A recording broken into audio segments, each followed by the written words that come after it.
August ৬, ১৯৪৫ আমেরিকার B-29 বোমারু বিমান জাপানের হিরোশিমা শহরে পৃথিবীর সর্বপ্রথম পারমাণবিক বোমাটি নিক্ষেপ করে।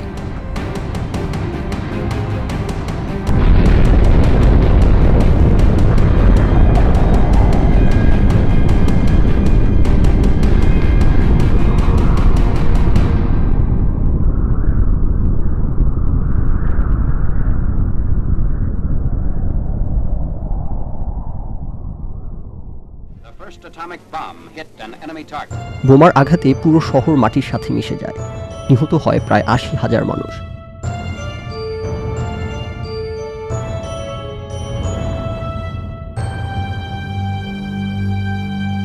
তিন দিন পর আরেকটি B-29 বিমান জাপানের নাগাসাকি শহরে প্লুটোনিয়াম বোমা নিক্ষেপ করে। মৃতের সংখ্যা ৪০,০০০।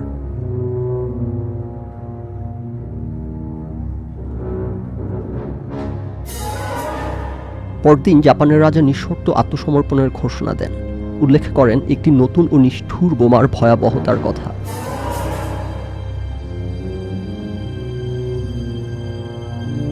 কিন্তু কি পরিমাণ বিস্ফোরক এই ভয়াবহ ধ্বংসযজ্ঞ চালিয়েছিল দেখা যাক। ১৯০৫ সালে সুইজারল্যান্ডের বার্নে প্যাটেন্ট অফিসার হিসেবে কাজ করার সময় অ্যালবার্ট আইনস্টাইন অ্যালেন্ডার ফিজিক নামক একটি জার্নালে ৪টি গবেষণাপত্র জমা দেন। চতুর্থ গবেষণাপত্রে তিনি এনার্জি ও ম্যাসের একটি সম্পর্ক তুলে ধরেন, E=mc²। তার মানে খুব সামান্য পরিমাণ ভর থেকে বিপুল পরিমাণ শক্তি পাওয়া সম্ভব, কারণ আলোর গতিবেগ একটি বিশাল সংখ্যা, সেকেন্ডে ৩ লক্ষ কিলোমিটার, এবং এই বিশাল সংখ্যাটি স্কোয়ার্ড। প্রাকৃতিক গ্যাসের একটি অণু থেকে যেখানে ৩ ইলেকট্রন ভোল্ট শক্তি পাওয়া যায়, সেখানে আইনস্টাইনের তত্ত্ব অনুযায়ী একটি ইউরেনিয়াম-235 পরমাণুর ফিশন থেকে ২০ কোটি ইলেকট্রন ভোল্ট শক্তি পাওয়া সম্ভব। বিজ্ঞানীরা তখন ভাবতে পারেননি এই সমীকরণটিকে কখনো বাস্তবে রূপ দেওয়া সম্ভব। পরমাণু থেকে শক্তি আহরণের ব্যাপারে নোবেল বিজয়ী বিজ্ঞানী ও তেজস্ক্রিয়তা ও পরমাণু ধারণার পথিকৃৎ আর্নেস্ট রাদারফোর্ড বলেন, পরমাণুকে পরিবর্তন করার মধ্য দিয়ে শক্তি পাওয়ার প্রত্যাশা যারা করেন তারা কল্পনা বিলাস করছেন।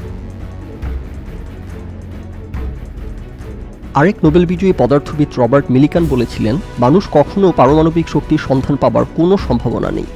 কয়লা ফুরিয়ে গেলে পরমাণু থেকে শক্তি উৎপাদনের চটকদার ধারণা সম্পূর্ণ অবৈজ্ঞানিক একটি কষ্টকল্পনা, একটি শিশুতোষ ধারণা। এমনকি আইনস্টাইন নিজেও তার এই তত্ত্বের ব্যাপারে খুব আশাবাদী ছিলেন না। আইনস্টাইন বলেন, আমরা কখনো পারমাণবিক শক্তি অর্জন করতে সক্ষম হব এরকম বিন্দুমাত্র লক্ষণ দেখা যাচ্ছে না। তবে নিউট্রন আবিষ্কারের পর সবকিছু বদলে যায়। নিউক্লিয়ার ফিশন বিক্রিয়ার মাধ্যমে প্রাপ্ত শক্তিকে প্রকাশ করার জন্য ইল্ড ধারণা ব্যবহার করা হয়। বিভিন্ন পারমাণবিক পরীক্ষায় প্রাপ্ত আগুনের গোলার আকার এবং বিকিরণ ও রাসায়নিক তথ্য পর্যালোচনা করে নাগাসাকি বিস্ফোরণের ইল্ড বেশ নিশ্চিতভাবেই ২১ কিলোটন নির্ধারণ করা সম্ভব হয়েছে। যদিও হিরোশিমা বিস্ফোরণের বেলায় সে ধরনের তথ্য পাওয়া যায়নি, তবে নাগাসাকি বোমার তেজস্ক্রিয়তা ও বিস্ফোরণ ফলাফলের সাথে তুলনা করে এবং গ্যামা রশ্মি ও সালফার নিউট্রন অ্যাক্টিভেশন উপাত্তের ভিত্তিতে হিরোশিমা বিস্ফোরণের ইল্ড নির্ধারণ করা হয়েছে ১৫ কিলোটন। কিন্তু ১৫ কিলোটন বিস্ফোরণের জন্য কতটুকু ইউরেনিয়াম-235 প্রয়োজন? খুবই সামান্য। ইউরেনিয়াম-235 এর একটি পরমাণুর ফিশনে প্রায় ২০ কোটি ইলেকট্রন ভোল্ট শক্তি উৎপন্ন হয়। এখন আমরা এই সংখ্যা ব্যবহার করে ১৫ কিলোটন বিস্ফোরণের জন্য কি পরিমাণ ইউরেনিয়াম-235 প্রয়োজন সেটা বের করতে পারব।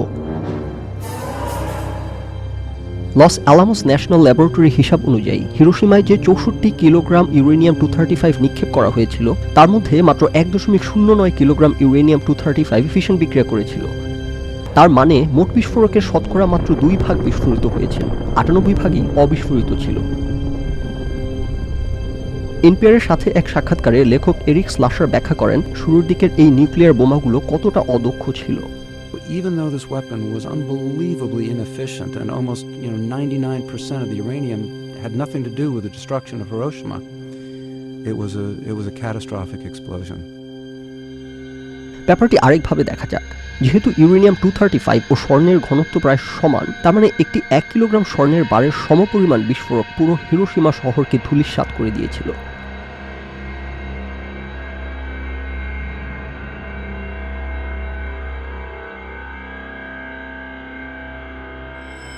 ভর রূপান্তরের দিক থেকে মাত্র 700 মিলিগ্রাম ভর শক্তিতে রূপান্তরিত হয়েছিল। অবিশ্বাস্য শোনালেও একটি পেপার ক্লিপের সমপরিমাণ ভর এই নারকীয় তাণ্ডবের জন্য দায়ী।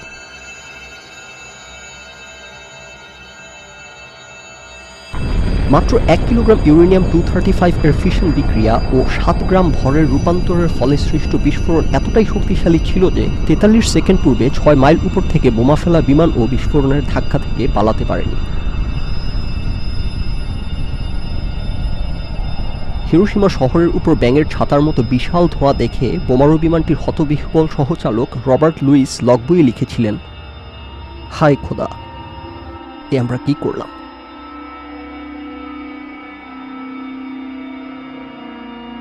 বোমা নিক্ষেপের পর বোমারু বিমান ও সাথে থাকা দুটি সঙ্গী বিমান যখন ফিরে যাচ্ছিল, একটি সঙ্গী বিমানে থাকা তরুণ বিজ্ঞানী লুই আলভারেজ, যিনি পরবর্তীতে পদার্থবিজ্ঞানে নোবেল পুরস্কার লাভ করেন, তার 6 বছর বয়সী ছেলেকে একটি চিঠি লিখেন। প্রিয় ওয়াল্টার, তোমাকে লেখা এটি আমার প্রথম বড়দের চিঠি এবং এটি আসলে তুমি বড় হয়ে পড়ার জন্যই লেখা। আমি আর কখনো তোমাকে দেখতে পাবো কিনা সেই দুর্ভাবনায় এই বিমানে ওঠা আমার জন্য কঠিন ছিল। যখন তুমি এই চিঠি পড়ছ ততদিনে আমাদের এই অভিযানের কথা হয়তো সকলে ভালোভাবেই জানবে, তবে এই মুহূর্তে শুধুমাত্র আমাদের 3টি বোমারু বিমানের সদস্য ও হিরোশিমার দুর্ভাগা লোকেরাই জানে মাত্রই এখানে কি ঘটে গেছে। এই হত্যা ও ধ্বংস উৎসবের অংশ হওয়া নিয়ে আমার মাঝে যে অনুশোচনা ছিল, এই আশাবাদ তা বদলে দিচ্ছে যে এই ভয়াবহ বিধ্বংসী অস্ত্র হয়তো পৃথিবীর সকল মানুষকে একত্রিত করবে ও বাড়তি যুদ্ধ বন্ধ করবে। আমরা এখন ফিরতি পথে আছি, তাই এখনকার মতো থামছি। এখানে যা ঘটে গেল তা স্মৃতিতে স্পষ্ট থাকতেই আমি তোমাকে বলতে চেয়েছিলাম। ভালোবাসা নিও, তোমার বাবা।